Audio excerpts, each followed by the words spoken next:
तो आपण पाहतोय या ठिकाणी इंडक्शन मोटर.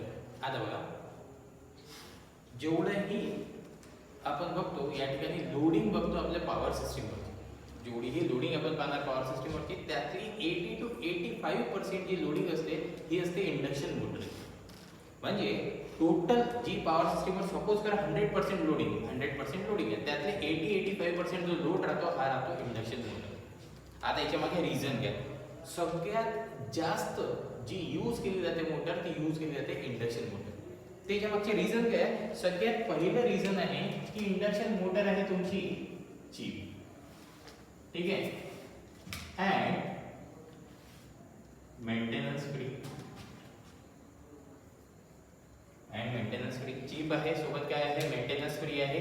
रिझन पाहत काय आहे? डीसी मध्ये पाहिलं, डीसी पण बेटर मशीन होते, पण डीसी मध्ये प्रॉब्लेम काय होता? डीसी मध्ये होते ब्रशेस. जेव्हा ब्रशेस पाहत होते तर ब्रशेसचा काय व्हायचा? जेवढा तुम्ही मशीन यूज करणार तेवढं त्या ब्रशेसचा काय व्हायचा? वेअर अँड टिअर व्हायचं. सोबत त्या ठिकाणी ते जे स्प्रिंग टेन्शन्स राहायचे ब्रशेसवर ते पण काय व्हायचं? कमी व्हायचे. मग इथे हे जे आहे डीसी मशीनला काय लागायचं? एक फ्रिक्वेंट मेंटेनन्स लागायचं. ते जर तुम्ही इंडक्शन मोटरला पाहत असाल तर इंडक्शन मोटरला कुठलाही मेंटेनन्स लागत नाही. सोबत या ठिकाणी याचा जर ऍडव्हान्टेज मध्ये जर पाहत असेल, ठीक आहे, जर तुम्ही हे पाहताय की व्हाय इंडक्शन मोटर यूज, तर इथे जे आहे याची काय राहते? याचा ओव्हरलोड कपॅसिटी जी राहते ही राहते हायर. याची जी ओव्हरलोड कपॅसिटी राहते ही राहते हायर. सोबत जर तुम्ही मोटरची गोष्ट करताय इथे ऍडव्हान्टेज मध्ये याचा राहते बेटर स्पीड रेग्युलेशन. जे आहे स्पीड रेग्युलेशन काय राहते? खूप बेटर राहते. आपल्याला तेच पाहिजे की no load to full load. जर तुम्ही काय करताय या ठिकाणी व्हेरिएशन करताय तर त्यावेळेस जी स्पीड आहे आपल्याला म्हणजे की नो लोडवर हाई स्पीड राहते आणि फुल लोडवर काय होते? जसं जसं लोड वाढेल तशी तुमची स्पीड जी आहे ती कमी होत जाते. तर या ठिकाणी जर तुम्ही बघत असाल इंडक्शन मोटरमध्ये तर इथे जे स्पीड रेग्युलेशन राहते ही खूप बेटर राहते. जी आहे स्पीड व्हॅरी होत नाही खूप जास्त. आणि इथे इंडक्शन मोटरला पण आपण इथे म्हणू शकतो की it is also constant speed motor. ठीक आहे, जसं आपण डीसी शंट मोटरला म्हणतो. डीसी शंट मोटरचं पण काय होतं? स्पीड रेग्युलेशन काय होतं? खूप बेटर होतं. स्पीड रेग्युलेशन बेटर असल्यामुळे त्याला आपण कॉन्स्टंट स्पीड मोटर म्हणू शकत होतो. सिमिलर आहे इंडक्शन मोटरमध्ये पण.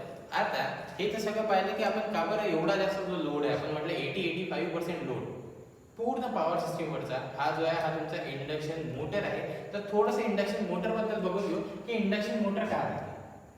जर मी इंडक्शन मोटर म्हणत असेल तर याच्याबद्दल काही सिंपल जे साधे पॉइंट्स आहेत, बेसिक पॉइंट आपण जे आहे याची स्टार्टिंग कन्स्ट्रक्शन वगैरे पासून करणार आहे, कंपॅरिझन वगैरे करणार आहे, त्यापासून करू की इंडक्शन मोटर काय, कोणती मोटर आहे, कशी मोटर आहे. जर याला जर म्हणत असेल, याला जर डिफाइन करत असेल तर ही आहे तुमची असिंक्रोनस मोटर.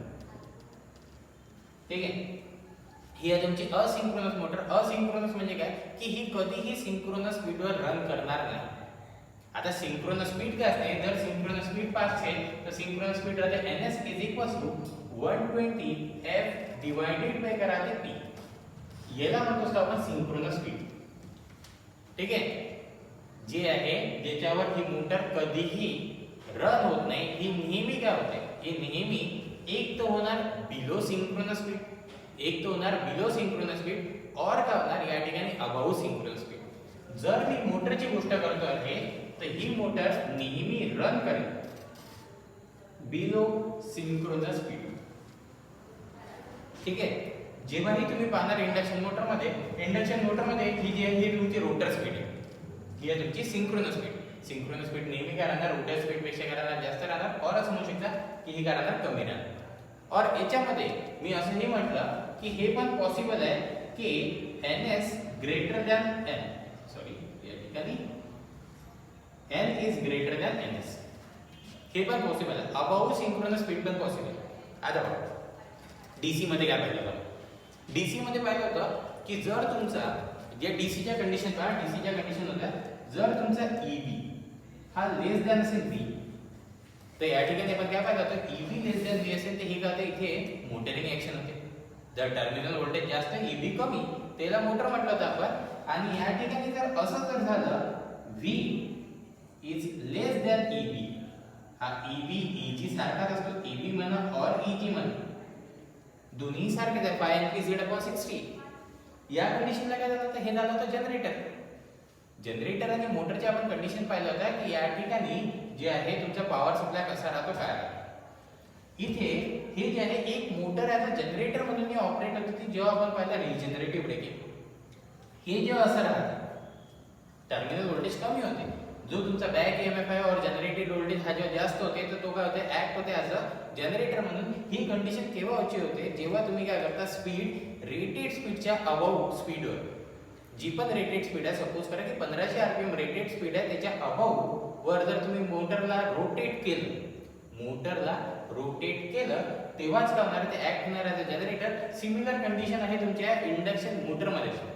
जर तुम्ही इंडक्शन मोटरला सिंक्रोनस स्पीड पेक्षा जास्त वर ऑपरेट केलं तर हे ऍक्ट होते ॲज अ इंडक्शन जनरेटर.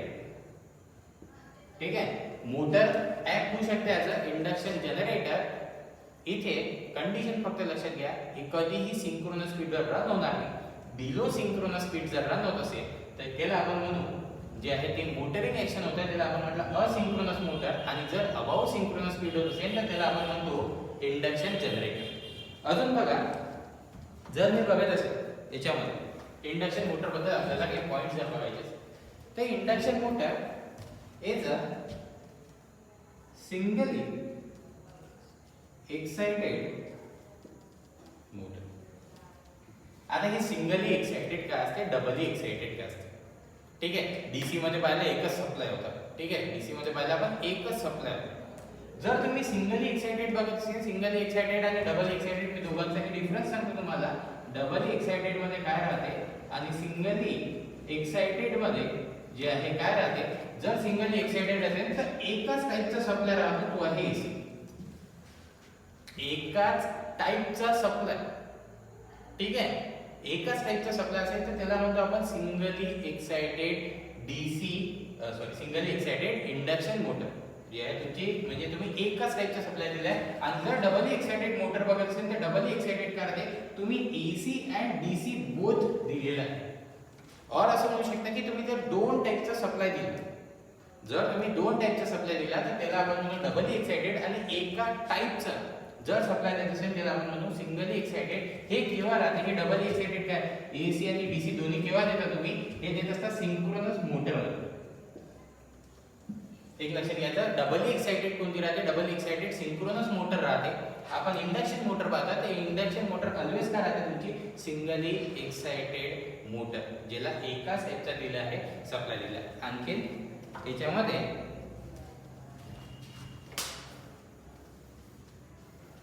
जर इंडक्शन मोटर बद्दल बघत असेल, induction motor is nothing but a transformer whose secondary is short circuited. तो सेकंडरी इज शॉर्ट सर्किटेड. तुम्ही काय करता, हा इंडक्शन मोटर काय तुमचा ट्रान्सफॉर्मर सारखा. ठीक आहे, ट्रान्सफॉर्मर मध्ये काय केलं तुम्ही, इथे एक तुमची प्रायमरी वाइंडिंग, एक का राहते तुमची सेकंडरी वाइंडिंग. ठीक आहे, एक तुमची प्रायमरी आहे, सेकंडरी आहे. एकाला तुम्ही काय केलं सप्लाय दिला, एकाला काय केलं सप्लाय दिला, एका ठिकाणी काय केलं लोड कनेक्ट केलं. हा तुमचा ट्रान्सफॉर्मर होता. आता पहा तुम्ही पाहता इंडक्शन मोटर. इंडक्शन मोटर ही सिमिलर आहे ट्रान्सफॉर्मर सारखे. याला पण एक प्रायमरी वाइंडिंग, ठीक आहे, ज्याला तुम्ही म्हणता स्टेटर, आणि सेकंडरी वाइंडिंग ज्याला म्हणता तुम्ही रोटर, जी काय असते फ्री टू रोटेट असते. ठीक आहे, होऊ शकते इथे मोटर आहे म्हणून तुम्ही काय करणार आहे, स्टेटर आणि रोटर मध्ये एक मेकॅनिकल क्लिअरन्स ठेवणार. जर मेकॅनिकल क्लिअरन्स ठेवणार त्या ठिकाणी काय आहे, ही काय असणार आहे फ्री टू मूव्ह असणार आहे, ही काय करणार आहे रोटेट करणार.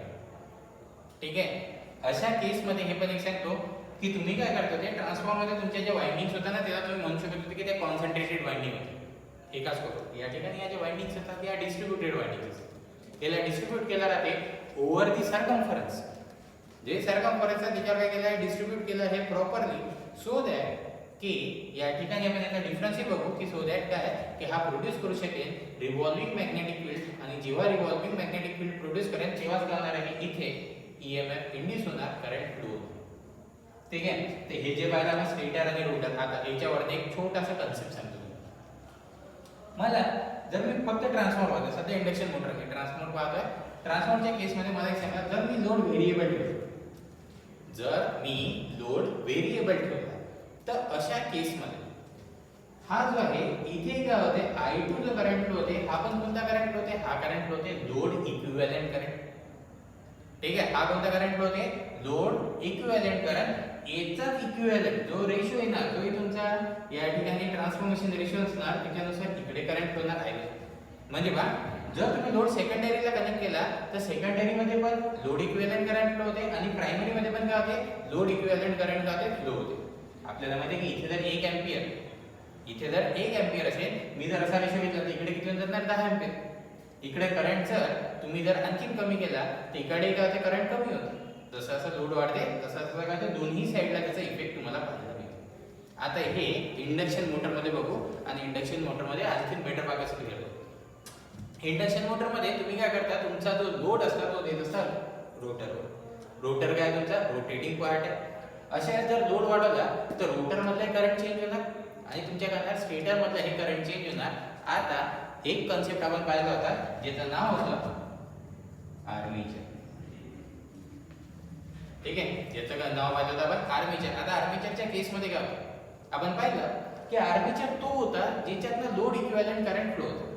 आर्मेचर तो होता ज्याच्यातनं लोड इक्विव्हॅलेंट करंट काय होते नेहमी फ्लो होते, त्याला आपण आर्मेचर म्हटलं होतं. या ठिकाणी स्टेटर आणि रोटर या दोघांमधनंही लोड इक्विव्हॅलेंट करंट फ्लो राहिला तर अशा वेळेस आपण इथे हा आर्मेचर ही टर्म कधीही यूज करत नाही. आपण नेहमी यूज करू टर्म स्टेटर अँड रोटर, कारण दोघांमध्ये काय असते दोघांमध्येही तुमचा लोड इक्विव्हॅलेंट काय होता आहे करंट काय होता आहे फ्लो होतो. ठीक आहे, तर हे एक बेसिक इंट्रोडक्शन झालं. आता जेव्हा आपण इथे म्हटलं की इंडक्शन मोटर आणि ट्रान्सफॉर्मर सिमिलर आहे तर काय सिमिलॅरिटी आहे काय डिसिमिलॅरिटी आहे दोघांमधला काय डिफरन्स आहे या ठिकाणी एक याला हे बघू.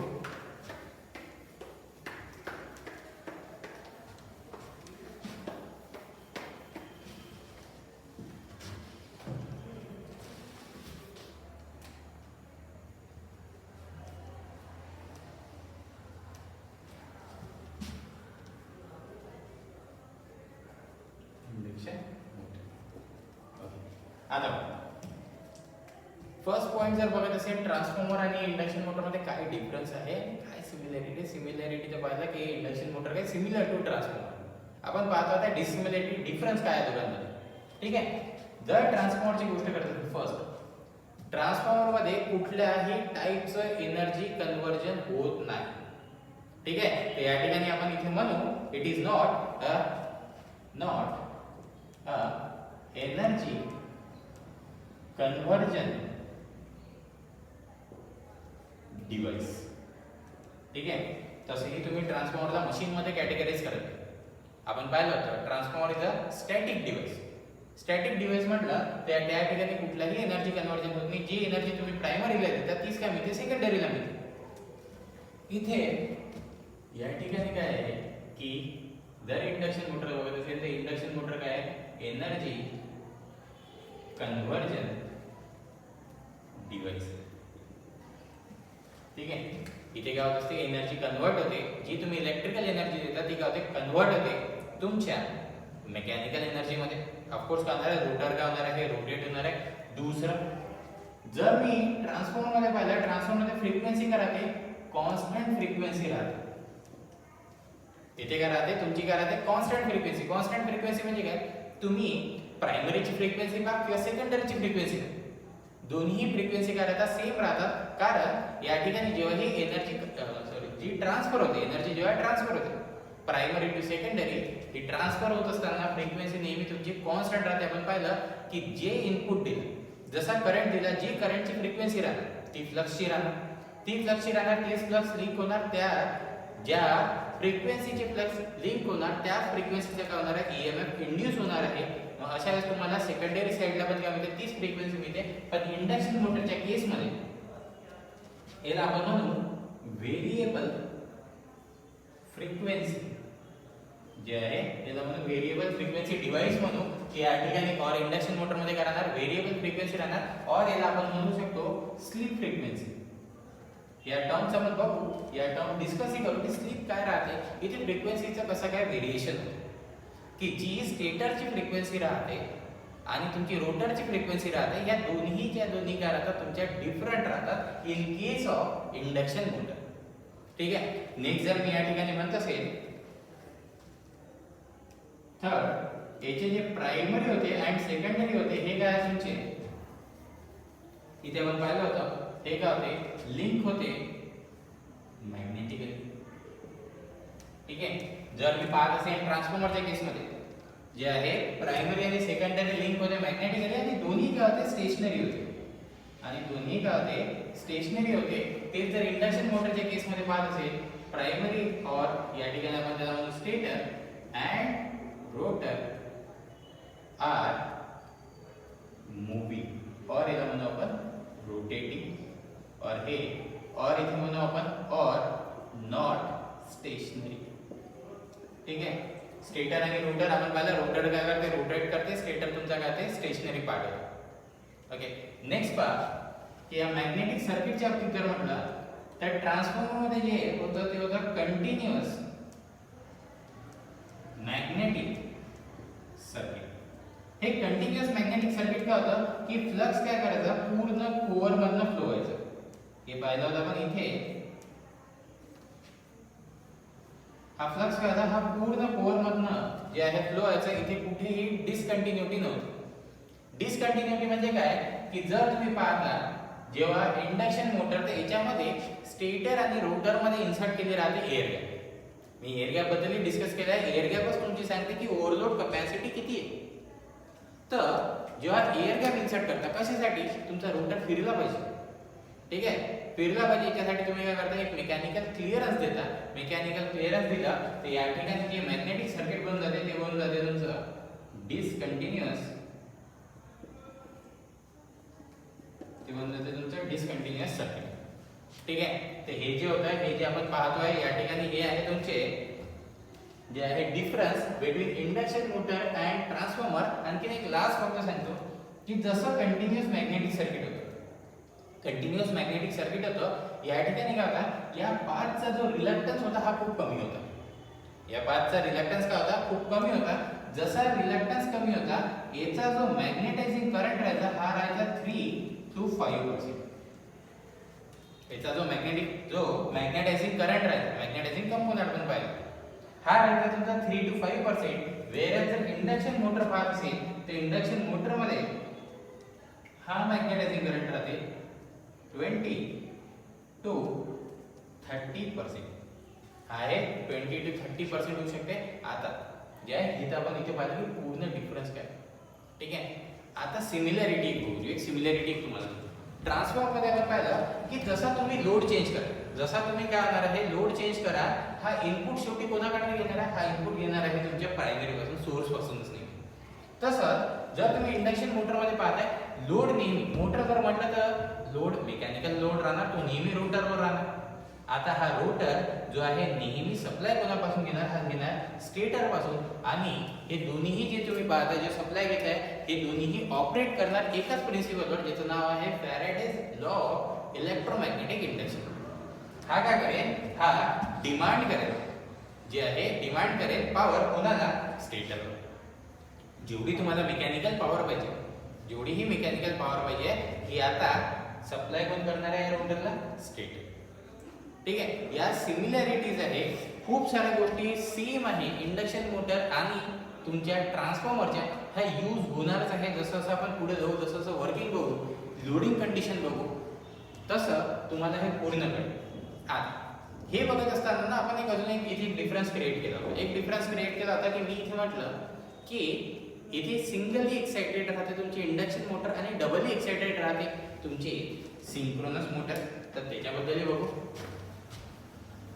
एक डिफरन्स तोही बघून घेऊ की सिंक्रोनस मोटर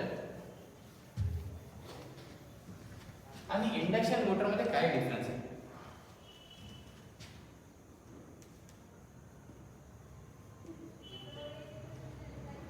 सिंक्रोनस मोटर पहिला डिफरन्स हाच आहे की सिंक्रोनस मोटर नेहमी काय करते रन करते सिंक्रोनस स्पीडवर.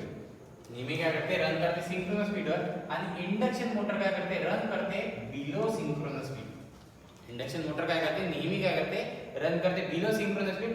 अबव सिंक्रोनस स्पीड असेल तर ते जनरेटर बनून आपण मोटरचा डिफरन्स बघतोय. ठीक आहे. नेक्स्ट ही काय होती, ही डबली एक्साइटेड होती. डबली एक्साइटेड म्हणजे काय, इथे याला एसी आणि डीसी सप्लाय दोन्ही दिले होते. एसी सप्लाय देता तुम्ही या ठिकाणी चेंज होऊन जाते की सिंक्रोनस मध्ये काय होते, लोड इक्विव्हॅलंट करंट हा जो आहे हा फ्लो होत असते तुमच्या जे आहे तुम्ही पाहता तुमच्या स्टेटर वाइंडिंग मध्ये, ज्याला तुम्ही आर्मेचर म्हणता. आता आर्मेचर जे आहे, आर्मेचर रोटेटिंग ही पॉसिबल आहे, स्टेशनरी पण पॉसिबल आहे, पण प्रिफरेबली आपण काय करतो, यूज करतो आर्मेचर तुमचा जो आहे स्टेशनरी. एसी राहते आर्मेचरला दिलेला आणि डीसी राहते तुमच्या फील्डला. ठीक आहे. वेअर जर इंडक्शन मोटर पाहत असेल, इंडक्शन मोटर काय सिंगल एक्साइटेड. ठीक आहे. नेक्स्ट या ठिकाणी बघा, जर मी सिंक्रोनस मोटरची गोष्ट केली, जर मी सिंक्रोनस मोटरची गोष्ट केली, ही नेहमी सिंक्रोनस स्पीडवरच रोटेट करणार, ही कोणत्याच दुसऱ्या स्पीडवर रोटेट करणार नाही. मग जर अशा वेळेस तुम्ही जर इथे बघत असाल, याचं जे स्पीड रेग्युलेशन राहणार, स्पीड रेग्युलेशन जे राहणार, स्पीड रेग्युलेशन राहणार 0. जे आयडिया आहे की no load to full load, कितीही लोड चेंज करा, सिंक्रोनस मोटर नेहमी सिंक्रोनस स्पीडवरच रोटेट करणार, त्याच्या बिलो ती कधीही और त्याच्या अभाव कधीही ती रोटेट करणार नाही. ठीक आहे. अशा वेळेस जे आहे तुम्ही जर पाहिलं तर स्पीड रेग्युलेशन, ही स्पीड रेग्युलेशन 0 होऊन जाते. वेअर इंडक्शन मोटरचं स्पीड रेग्युलेशन आता no load to full load, जसा जर तुम्ही लोड वाढवणार या ठिकाणी काय होणार आहे, तुमचे इंडक्शन मोटरची स्पीड काय होणार आहे, कमी होणार आहे. No load minus full load जर करा तर ही व्हॅल्यू कमी आहे, पॉझिटिव्ह आहे, तर याचं ते स्पीड रेग्युलेशन राहणार, हे ऑलवेज राहणार positive, but near to 0, but near to 0. आता हा इंडक्शन मोटर जवळ एक ऍडव्हान्टेज आहे. ऍडव्हान्टेज पहा काय ऍडव्हान्टेज आहे की याला एकच सप्लाय लागू आहे, सिंगल एक्साइटेड. ठीक आहे. सिंक्रोनस मोटर बेटर आहे. तुम्हाला आयडियल कंडिशन पाहिजे, स्पीड रेग्युलेशन 0 की कितीही लोड वाढवा, कितीही लोड वाढवा, तुमची स्पीड ड्रूप असली आलं पाहिजे, तुम्हाला तेवढा जास्त टॉर्क मिळाला पाहिजे. तेवढा जास्त काय मिळालं पाहिजे, टॉर्क. म्हणजे काय की तुम्ही काय केला, तुम्ही मेकॅनिकल पॉवर जर वाढवला, लोड वाढवलं म्हणजे काय, तुम्हाला जास्त मेकॅनिकल पॉवर पाहिजे.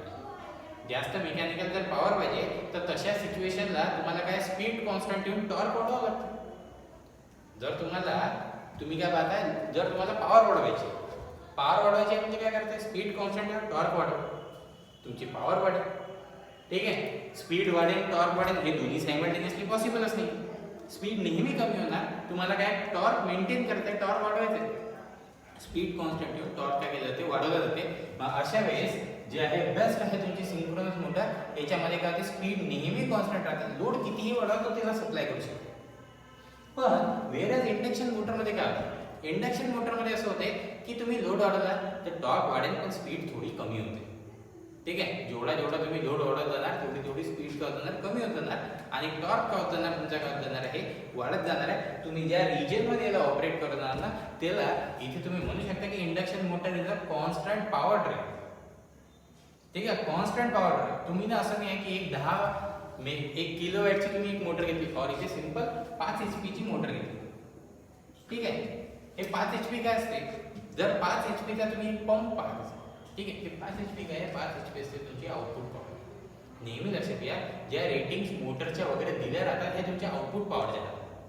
आता तुम्ही याला लोड कितीही वाढवा, हा आउटपुटमध्ये तुम्हाला एवढीच पॉवर देणार, याच्यावरची पॉवर देणार नाही, याच्यावरची पॉवर देणार नाही. हा 5 HP चा, हा 5 HP वरच ऑपरेट करेल.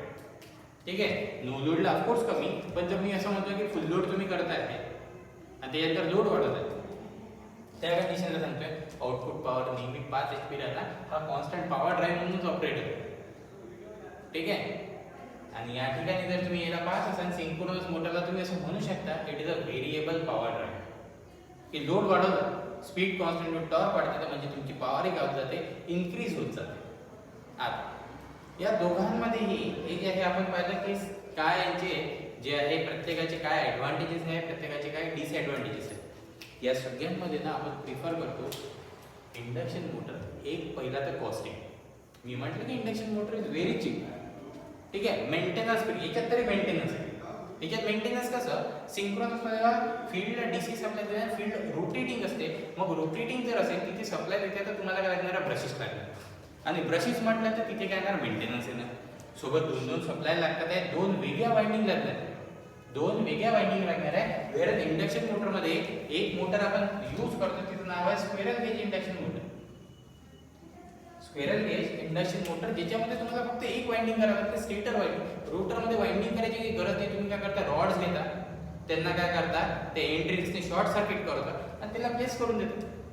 हे जे आहे स्क्वेरल गेज इंडक्शन मोटर तुम्हाला खूप ठिकाणी दिसते. तुमचा जो फॅन आहे, फॅन मध्ये पण स्क्वेरल गेज रोटर्स राहतात. ठीक आहे, तुमचे जे कूलरचे जे फॅन्स असतात त्याच्यामध्ये हे तुम्हाला काय दिसणार आहे, त्या ठिकाणी स्क्वेरल गेज दिसणार आहे. म्हणजे एकच वाइंडिंग आहे. कॉस्टिंग पण किती कमी झाली, कॉस्टिंग काय झाली, खूप जास्त कमी झाली. आणि सोबत त्यांना मेंटेनन्स फ्री, मेंटेनन्स नाही. तुम्ही एकदा मोटर बनवली ती तशीच राहणार, ती खूप वर्ष तशी चालत राहणार. अनलेस अँड अंटिल जे आहे काही जे आहे तिथे प्रॉब्लेम क्रिएट होते. जसं जर इन्सुलेशन ब्रेकडाऊन होत असेल त्यावेळेस ऑफकोर्स वाइंडिंगचं बर्न जे आहे बर्निंग होणारच आहे. अदरवाईज इंडक्शन मोटर काय राहते तुमची बेस्ट राहते. त्यातली बेस्ट इंडक्शन मोटरमध्ये दोन टाईप पडतात, स्क्वेरल गेज आणि वाउंड रोटर. त्यातली सगळ्यात चांगली राहते तुमची squirrel gauge induction motor. So आपण या ठिकाणी एक एक स्टार्ट करू की कसं काय कन्स्ट्रक्शन आहे, कन्स्ट्रक्शनमध्ये काय चेंजेस राहतात, स्टेटर कन्स्ट्रक्शन कसं आहे, रोटर कन्स्ट्रक्शन कसं आहे, हे सगळ्या गोष्टी आपण बघू.